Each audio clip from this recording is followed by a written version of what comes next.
আমার প্রিয় বন্ধুরা, আজকে ডাক্তারখানায় যাওয়ার জন্য তোমাদের সঙ্গে শেয়ার করতে পারিনি।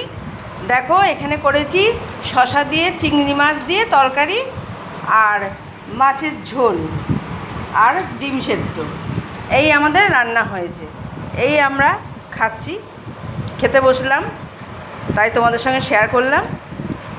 কেমন লাগলো জানিও কমেন্ট করে। আর মাছের ঝোলে মশলা দিয়েছি একটুখানি আদা, 5-6 কোয়া রসুন, আর দিয়েছি তোমার 5 ফোড়ন আর গোটা জিরে সামান্য 1 চিমটি করে দিয়ে একসাথে বেটে নিয়ে মাছের ঝোলটা করেছি। তোমরা এইভাবে করে খেয়ে দেখো, আশা করি ভালোই লাগবে। ভালো যদি লাগে তাহলে লাইক, শেয়ার, কমেন্ট, সাবস্ক্রাইব করো, বেল আইকনটা প্রেস করে দিও, নোটিফিকেশন সবার আগে পৌঁছে যাবে। বেশি বেশি করে শেয়ার করো, বেশি বেশি করে লাইক করো, সাবস্ক্রাইব করো, কমেন্টও বেশি বেশি করে করো, যাতে আমি চ্যানেলটা এগিয়ে নিয়ে যেতে পারি। তোমরা পাশে না থাকলে তো আমি এগিয়ে নিয়ে যেতে পারবো না।